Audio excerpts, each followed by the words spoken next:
হামজার পর আরো একজন বাংলাদেশের হয়ে খেলতে রাজি হয়েছেন শামিত সোম। চূড়ান্ত সিদ্ধান্ত জানাতে 2 সপ্তাহ সময় নিয়েছিলেন শামিত সোম। অবশেষে আজ বাংলাদেশ ফুটবল ফেডারেশনকে জানিয়ে দিলেন তিনি লাল সবুজের জার্সিতে বাংলাদেশকে প্রতিনিধিত্ব করতে চান। সামিত হাবলায় রোববার থেকে পাসপোর্ট তৈরির প্রক্রিয়া শুরু করবে বাফুফে।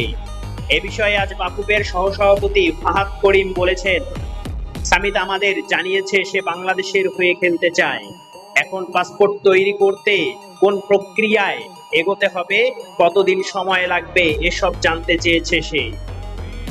এশিয়ান কাপের বাছাই পর্বে বাংলাদেশের পরবর্তী ম্যাচ ঢাকায় সিঙ্গাপুরের বিপক্ষে 10 জুন।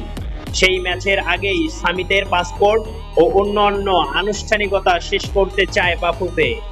27 বছর বয়সী বাংলাদেশি বংশোদ্ভূত সামিতের জন্ম কানাডায়। বাবা মা দুজনেই বাংলাদেশি, ফলে তার বাংলাদেশি পাসপোর্ট পেতে খুব বেশি সমস্যা হবে না মনে করছে বাফুফে। তবে সামিত কানাডার জাতীয় দলের হয়ে খেলায় ফিফার অনুমতির ব্যাপারও আছে।